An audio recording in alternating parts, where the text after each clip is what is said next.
आता है हमारा उपयोग की सततता के आधार पर संसाधनों के प्रकार। उपयोग की सततता के आधार पर संसाधन दो प्रकार के होते हैं, एक तो अनव्यकरण संसाधन और दूसरा है नव्यकरण संसाधन। वे संसाधन जिनका एक बार उपयोग करने के बाद दोबारा से उपयोग नहीं हो सकता है या नहीं किया जा सकता है, उसे अनव्यकरण संसाधन कहा जाता है। जैसे कि लोहा है,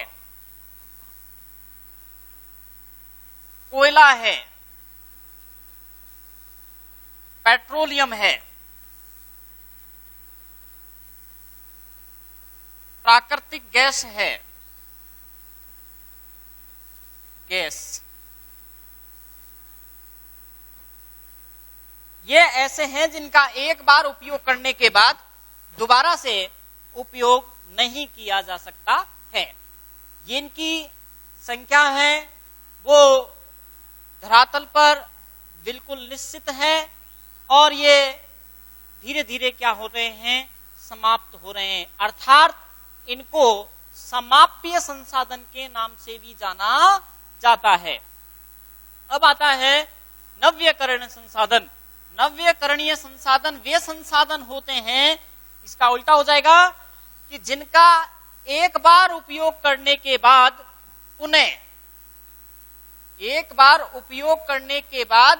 पुनः उपयोग किया जा सकता है, उपयोग किया जा सकता है।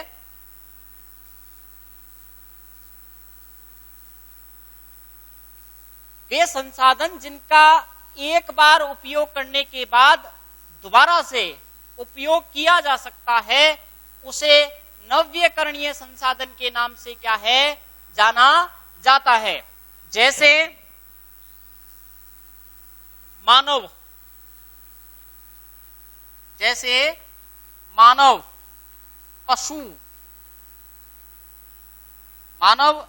पशु, ये क्या है, एक बार उपयोग करने के बाद दोबारा से क्या है, उपयोग हो सकता है। ये प्रजनन क्षमता के वृद्धि करके इनकी संख्या लगातार क्या होती रहती है, आगे बढ़ती रहती है।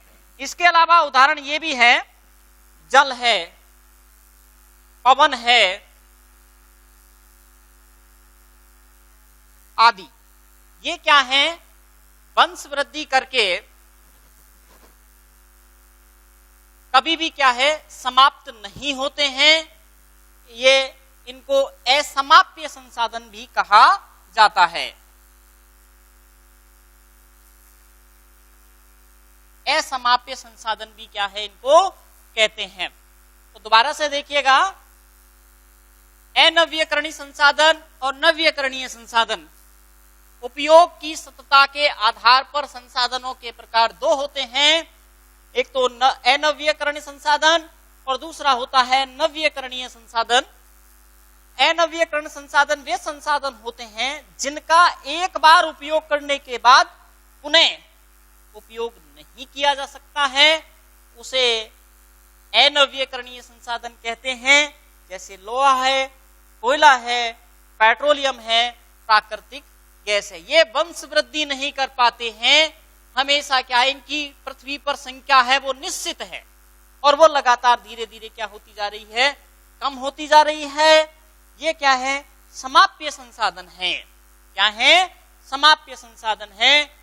नव्यकरणीय संसाधन किसे कहते हैं, वे संसाधन जिनका एक बार उपयोग करके, वे संसाधन जिनका एक बार उपयोग करके दोबारा से क्या किया जा सकता है, उपयोग किया जा सकता है, उसे नव्यकरणीय संसाधन के नाम से जाना जाता है। ये क्या है, वंश वृद्धि करके क्या है, कभी भी समाप्य नहीं होते हैं, अर्थात असमाप्य संसाधन होते हैं।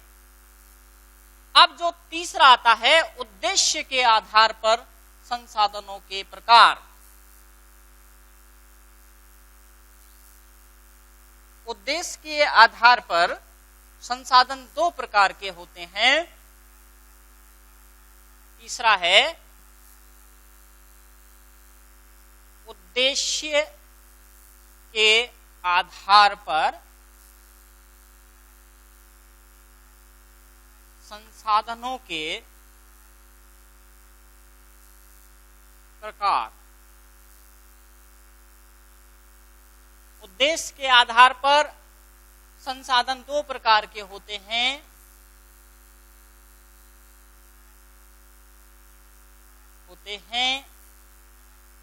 नंबर एक, ऊर्जा संसाधन, और दूसरा होता है, ये ऊर्जा संसाधन भी दो प्रकार का होता है। एक तो होता है परंपरागत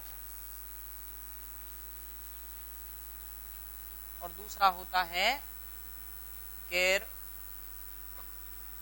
परंपरागत संसाधन। और जबकि दूसरा होता है गैर, ये ऊर्जा संसाधन, और दूसरा होता है गैर ऊर्जा संसाधन।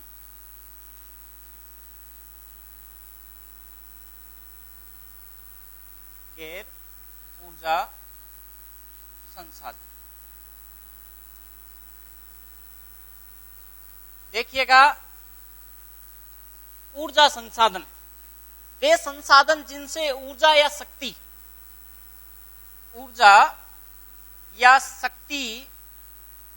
प्राप्त होती है, उसे ऊर्जा संसाधन के नाम से जाना जाता है। वे ऊर्जा संसाधन जिनसे ऊर्जा या शक्ति प्राप्त होती है, या वे संसाधन, ऊर्जा ये शक्ति बीच में लिख देंगे और सिंपल हो जाएगा बिल्कुल, ऊर्जा शक्ति संसाधन और गैर ऊर्जा शक्ति संसाधन।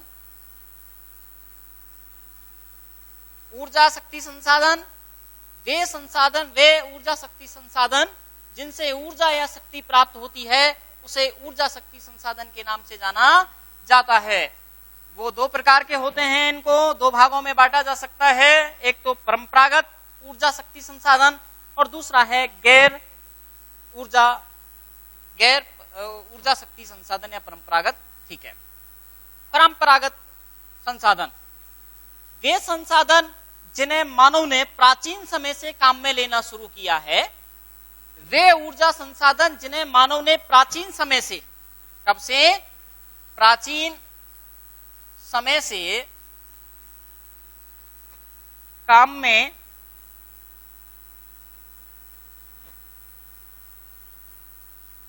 लेना शुरू किया है, उसे वे ऊर्जा संसाधन जिन्हें मानव ने प्राचीन समय से काम में लेना शुरू किया है, उसे ऊर्जा का परंपरागत संसाधन के नाम से जाना जाता है। और जैसे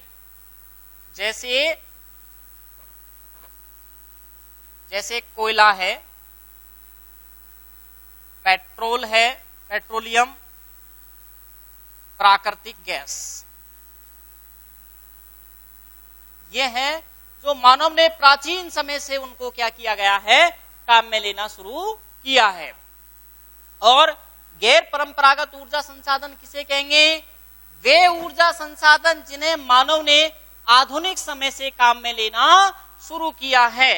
वे ऊर्जा संसाधन जिन्हें मानव ने प्राचीन समय से, तो परंपरागत हो गए, और आधुनिक जो आज का समय है, कब का?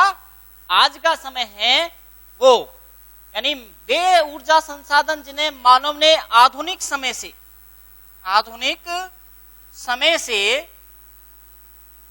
काम में लेना शुरू किया है, उसे ऊर्जा का गैर परंपरागत संसाधन के नाम से जाना जाता है। जैसे सौर ऊर्जा है, पवन ऊर्जा है, भूतापीय ऊर्जा है,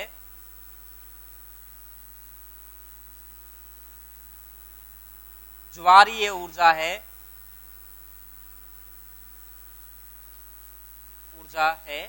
आदि। ये संसाधन ऐसे हैं, ऊर्जा शक्ति संसाधन ऐसे हैं, गैर परंपरागत हैं, जिन्हें मानव ने क्या किया गया है, आधुनिक समय से काम में लेना शुरू किया है। अब आते हैं यहाँ पर गैर ऊर्जा शक्ति संसाधन। वे संसाधन जिन्हें मानव ने उद्योगों में और कच्चे माल के रूप में काम में लेना शुरू किया है। वे ऊर्जा शक्ति संसाधन जिन्हें मानव ने कच्चे माल के रूप में या उद्योगों में काम में लेना शुरू किया है, उसे गैर ऊर्जा शक्ति संसाधन के नाम से जाना जाता है। जैसे लोहा, टंगस्टन,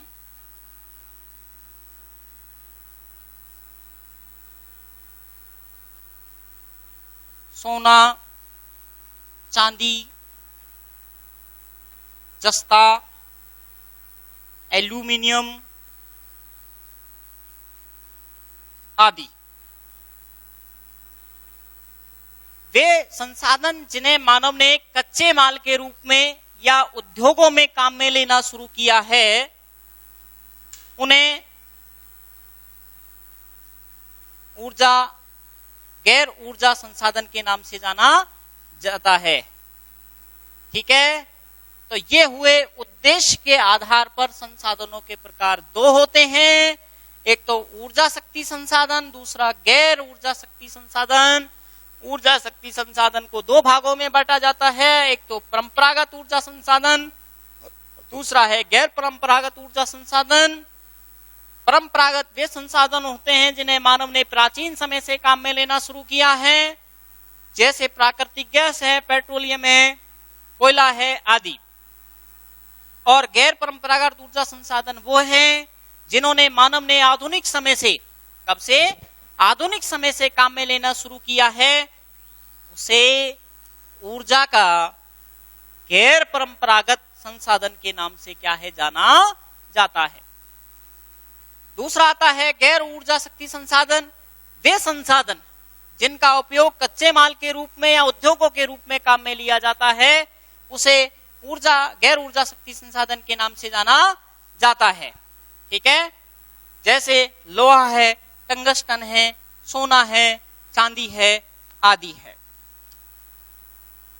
अब अपन पढ़ेंगे स्वामित्व के आधार पर संसाधनों के प्रकार।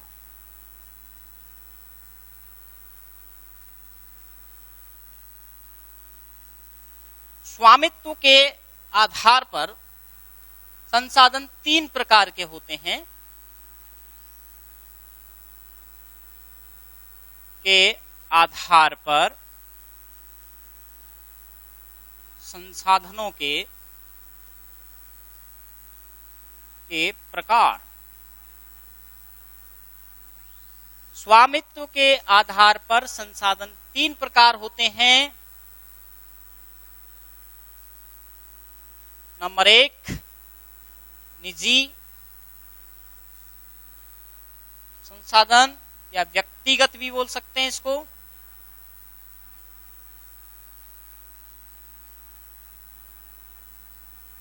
दूसरा है राष्ट्रीय संसाधन।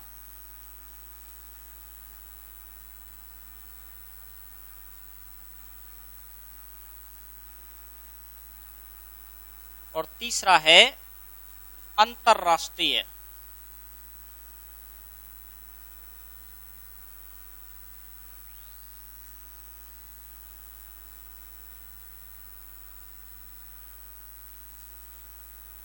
अंतरराष्ट्रीय संसाधन। व्यक्तिगत संसाधन वे संसाधन होते हैं जिन पर किसी व्यक्ति का, किसी संस्था का या किसी परिवार का किसी व्यक्ति का, परिवार का या किसी संस्था का अधिकार हो उसे निजी या व्यक्तिगत संसाधन के नाम से जाना जाता है। निजी संसाधन किसे कहेंगे?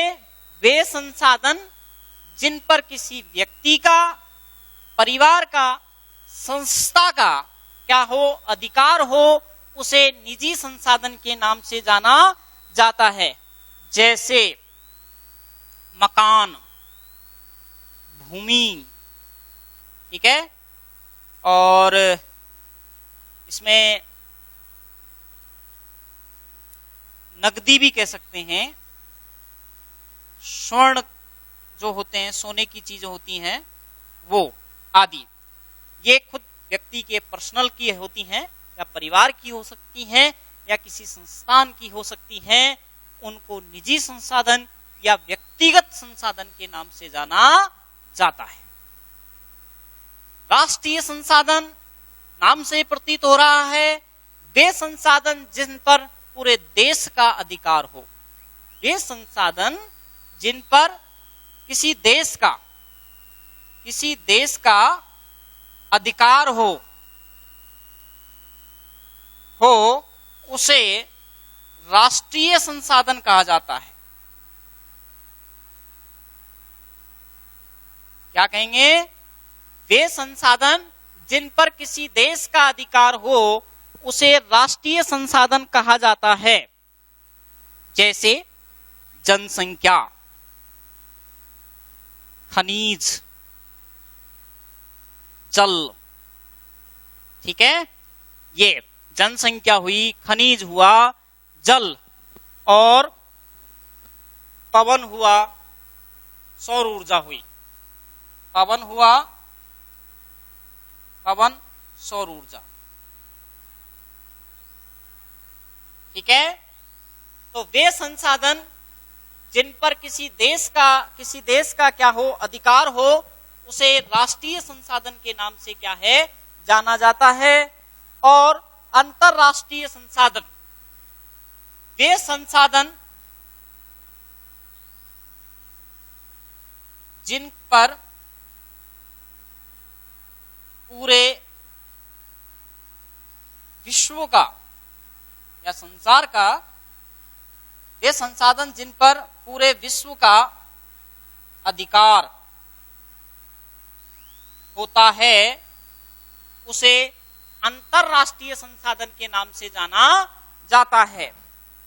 अंतरराष्ट्रीय संसाधन मानव की समृद्धि के लिए, उन्नति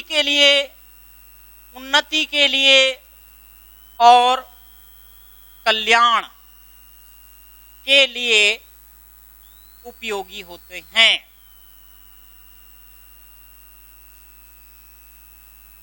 ठीक है। संसाधन, अंतरराष्ट्रीय संसाधन क्या है? मानव की समृद्धि के लिए, उन्नति के लिए और कल्याण के लिए क्या होते हैं? उपयोगी होते हैं।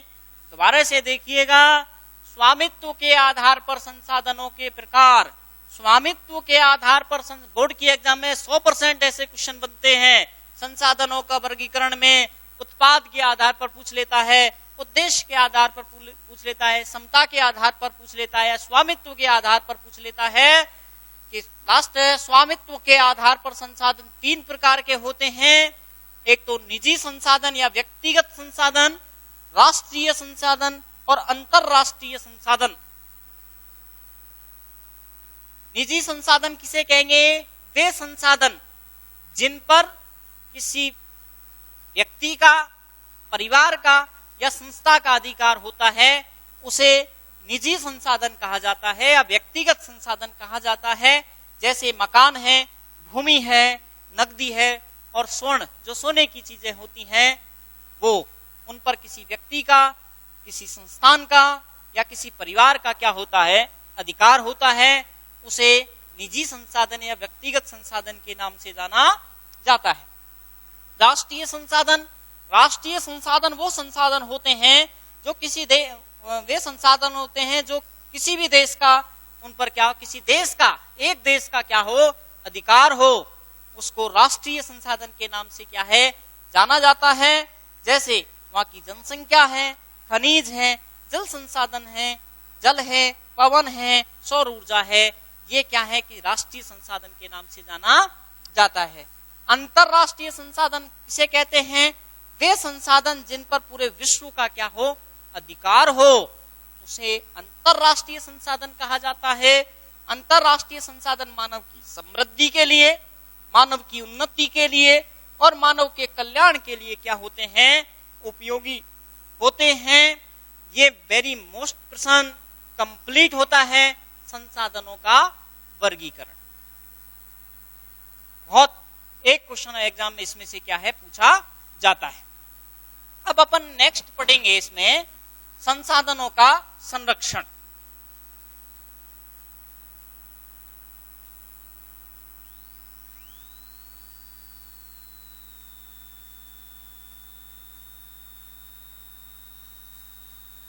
देखिए,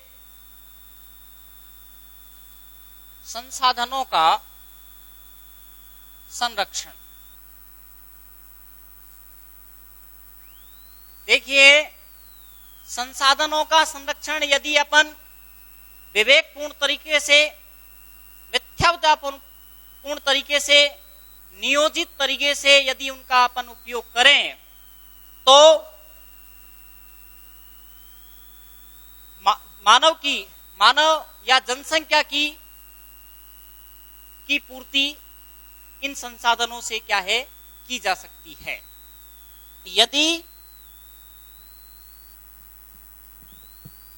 यदि जनसंख्या के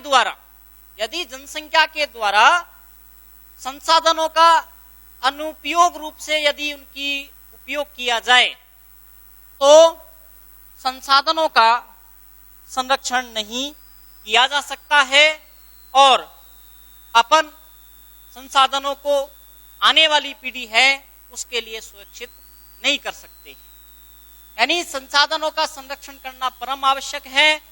संसाधनों का संरक्षण विवेकपूर्ण तरीके से करें, मध्यमतापूर्ण तरीके से करें और नियोजित तरीके से करें तो जनसंख्या की संसाधनों से क्या की जा सकती है, आवश्यकता की पूर्ति की जा सकती है। जनसंख्या के अनुरूप नहीं करें, ठीक है।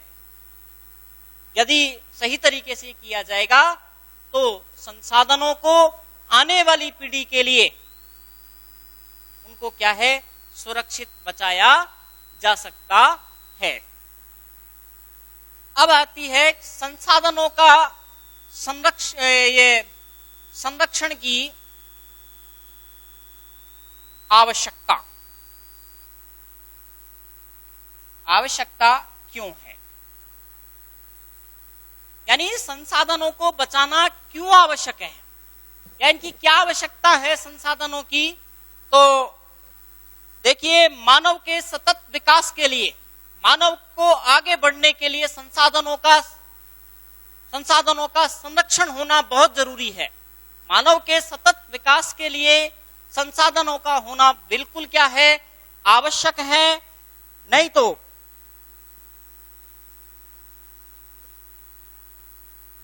संसाधनों को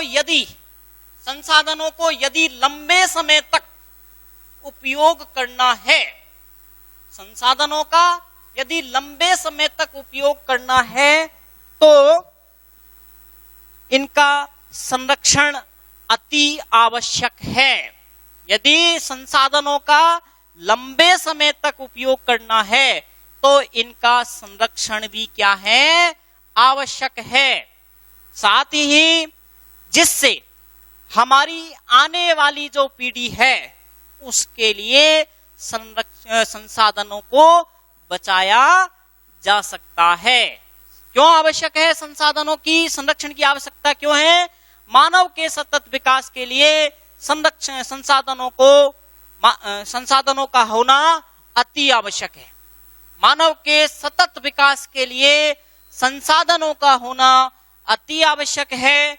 साथ में ही संसाधनों का यदि संसाधनों का यदि लंबे समय तक उपयोग करना है तो संसाधनों को बचाना अति आवश्यक है और आने वाली पीढ़ी के लिए इनका क्या किया जा सके, उनको आने वाली पीढ़ी के लिए उनको सुरक्षित किया जा सके, इसलिए संसाधनों का संरक्षण आवश्यक है।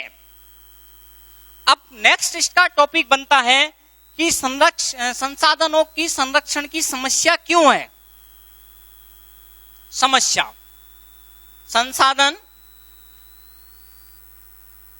संरक्षण की समस्या क्यों है, यानी इस क्वेश्चन का मतलब यह है कि संसाधनों को बचा क्यों नहीं पा रहे हैं, ऐसी क्या समस्या है कि संसाधनों का अपन संरक्षण क्यों नहीं कर पा रहे हैं। नंबर एक बात है कि बहुत अधिक मात्रा में क्या हो रही है, जनसंख्या में वृद्धि हो रही है और मानव की आवश्यकताएं लगातार क्या होती जा रही हैं, बढ़ती जा रही हैं, और इसलिए संसाधनों का अधिक से अधिक क्या किया जा रहा है, उपयोग किया जा रहा है। संसाधन को बनने में पता है आपको करोड़ों वर्ष लग जाते हैं, ठीक है, इसलिए धीरे धीरे क्या होते जा रहे हैं, हम इनको बचा नहीं पा रहे हैं। लगातार जनसंख्या वृद्धि होने के कारण और मानव की आवश्यकता अधिक, मानवीय आवश्यकताएं अधिक होने के कारण संसाधनों को अपन बचा नहीं पा रहे हैं। दूसरी बात इसमें यह आती है कि वैज्ञानिक आविष्कारों के कारण, नई नई टेक्नोलॉजी, नए नए आविष्कार होने के कारण संसाधनों को संरक्षण नहीं मिल पा रहा है। अधिक से अधिक मात्रा में क्या है, इन आविष्कारों ने, वैज्ञानिक आविष्कारों ने संसाधनों का क्या किया गया है, शोषण किया है, इसलिए संसाधनों को नहीं बचा पा रहे। औद्योगिकरण, तीव्र औद्योगिकरण, आज वर्तमान समय में चारों तरफ देखा जाए तो उद्योगों का जमावड़ा ज्यादा होता जा रहा है। उद्योग, पहले क्या होता था, हाथ से वस्तु बनती थी तो जितना ही वस्तु का काम में आती थी उतना ही उस वस्तु का क्या लिया जाता था, उपयोग ले लेते थे और वो भविष्य के लिए सुरक्षित रहती थी। लेकिन मशीनों का युग आने से बहुत अधिक से अधिक मात्रा में क्या है, वस्तुओं को क्या किया जाता है, बनाया जाता है, जिसके लिए अधिक से अधिक संसाधनों का क्या किया जा रहा है, उपयोग होता है, जिस कारण औद्योगिकरण के कारण भी संसाधनों को संरक्षण नहीं मिल पा रहा है। चौथी बात इसमें यह आती है, नगरीयकरण एवं परिवहन के साधनों का विकास। परिवहन के साधनों का विकास क्या होता है, नगरों में जनसंख्या बहुत ज्यादा होती है, तीव्र नगरीयकरण होने के कारण रोजगार की तलाश में लोग नगरों की तरफ आ जाते हैं, गांवों से नगरों में जनसंख्या ज्यादा हो जाती है और संसाधनों का अधिक से अधिक मात्रा में क्या किया जाता है, उपयोग। और परिवहन के साधन, पहले परिवहन के साधन थे नहीं, वस्तु को लाया और ले जाया नहीं जा सकता था, लेकिन आज वर्तमान समय में परिवहन के साधनों की संख्या लगातार बढ़ती जा रही है, तो वस्तु को एक स्थान से दूसरे स्थान पर आसानी से लाया और ले जाया जा सकता है। इस कारण संसाधन संरक्षण की समस्या उत्पन्न हो रही है। नेक्स्ट इसमें एक समस्या यह भी आती है, अधिक विकास की प्रकृति। अधिक विकास की प्रकृति,